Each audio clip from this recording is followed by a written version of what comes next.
Boa tarde, o meu nome é Bárbara. Hoje a gente vai falar sobre assincronia paciente-ventilador.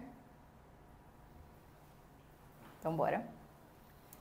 Bom, então qual que é a definição da assincronia, certo? É esse desacoplamento entre o esforço e a necessidade ventilatória do paciente com o que é ofertado para o ventilador. A gente vai ter alterações de tempo, fluxo, volume, pressões do ventilador, certo? As assincronias, elas estão associadas a piores desfechos clínicos e quando estão presentes acima de 10%, elas estão relacionadas a maior tempo de ventilação mecânica, disfunção de músculo ventilatório, disfunção cognitiva, piora da qualidade do sono e dispneia. Quadros que estão relacionados à assincronia: sepse, acidose, dor, ansiedade, febre, certo? Vai ter um desbalanço aí entre oferta e demanda ventilatória. E a gente sempre tem que lembrar que o DPOC, ele é considerado a condição mais comum associado à assincronia, sobretudo quando a gente tem a presença do alto PIP, certo? Então, vamos falar das três principais tipos de assincronias. Vamos começar com as assincronias de disparo. Só lembrando que o disparo é aquele que começa a ventilação, né? Aquele conceito que a gente teve nas aulas de ventilação mecânica. Então, o primeiro tipo de assincronia é o disparo ineficaz. O nome já diz, o disparo ele é ineficaz. O ventilador ele não vai reconhecer o esforço respiratório do paciente, então o ventilador ele não reconhece e ele não dispara o ventilador. Causas: às vezes o ajuste está inadequado da sensibilidade. Fatores relacionados ao paciente: o paciente pode ter uma fraqueza muscular, uma depressão de comando neural, um alto PIP, ou um tempo inspiratório maior do que o tempo neural do paciente.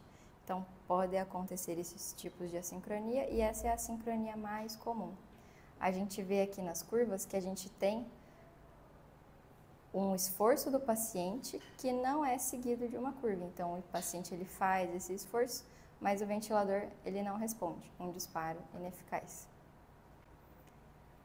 Quais são as considerações para a gente poder melhorar isso diante dessa sincronia?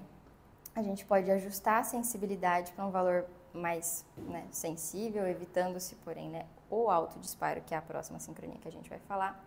Em modos de suporte, a gente pode reduzir os níveis de pressão ou aumentar a porcentagem, enfim, do critério de ciclagem. Em modos controlados a pressão, a gente pode reduzir o tempo inspiratório. Em modos controlados a volume, a gente pode aumentar o fluxo inspiratório ou diminuir a pausa, se tiver. Tudo bem? Aqui a gente tinha falado, de ajustar a sensibilidade, porém cuidado com o alto disparo. O que é o alto disparo?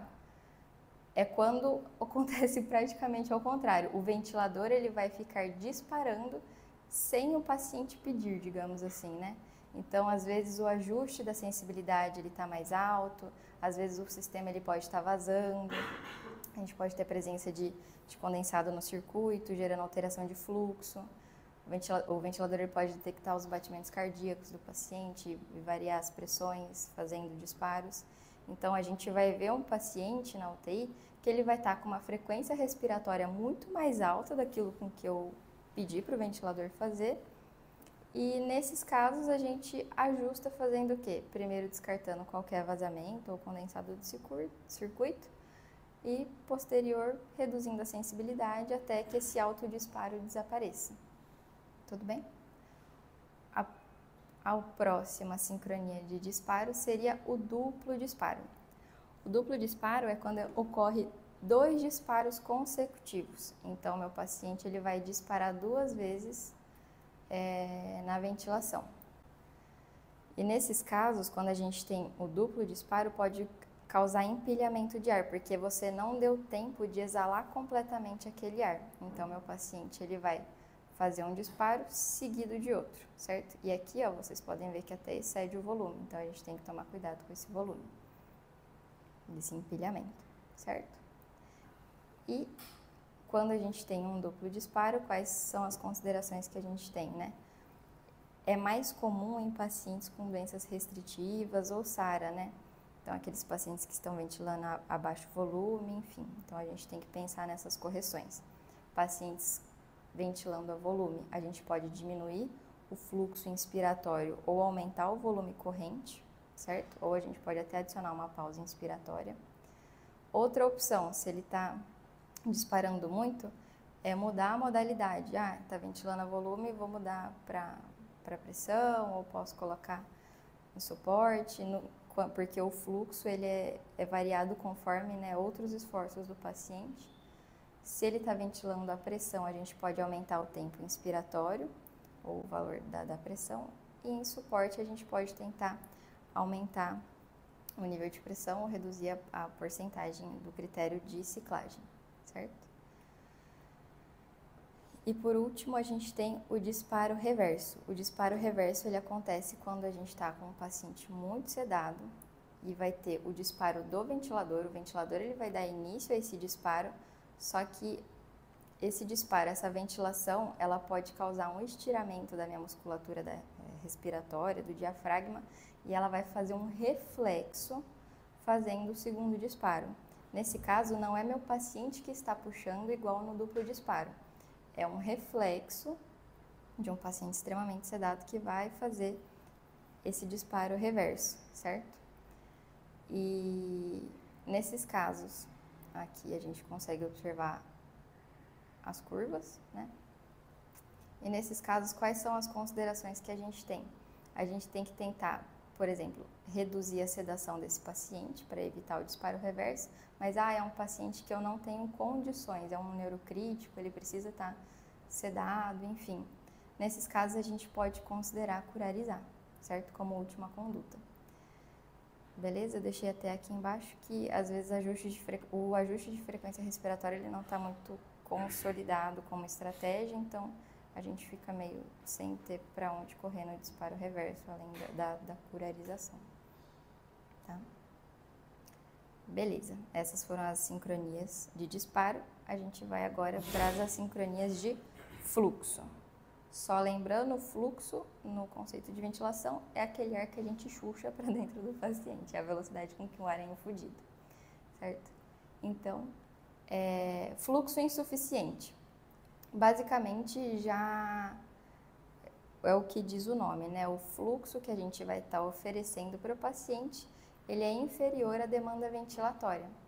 Então, nesses casos, né? A gente fala mais em ventilação a volume, porque no volume a gente controla o fluxo, mas também pode ocorrer na modalidade limitada à pressão e a suporte, tá? Como que a gente vê na ventilação, seria, a gente tem aqui, né, a curva de fluxo, fluxo reto, e a gente tem essa alteração de fluxo, tudo bem? Nesses casos, se o fluxo que eu estou dando para o meu paciente é insuficiente, eu corrijo aumentando o fluxo, certo?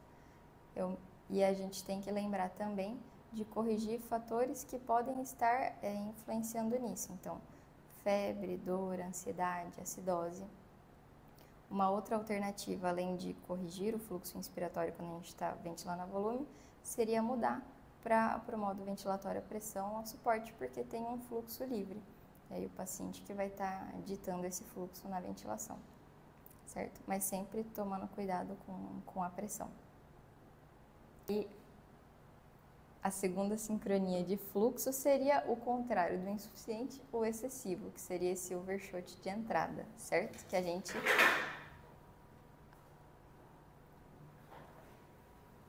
está oferecendo um fluxo excessivo para o paciente.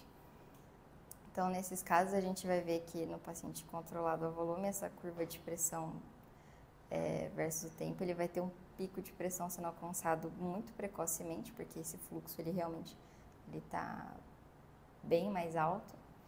E a gente faz esse ajuste tentando reduzir o fluxo inspiratório, quando a gente está ventilando a volume, ou em modo controlado a pressão ou suporte, a gente tenta reduzir a pressão inspiratória e aumentar esse tempo de subida, que é o rise time.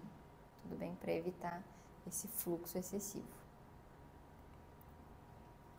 E por último, a gente falou das assincronias, né, de disparo e de fluxo, a gente tem as assincronias de ciclagem. Nas assincronias de ciclagem, a gente tem a ciclagem precoce, que seria quando o ventilador ele termina de ciclar antes daquela demanda do paciente, então ele vai terminar antes que o paciente precise. Então, o tempo neural do paciente é maior que o tempo que eu programei no ventilador. E nesses casos a gente vai ver na curva, né, uma oscilação de fluxo expiratório.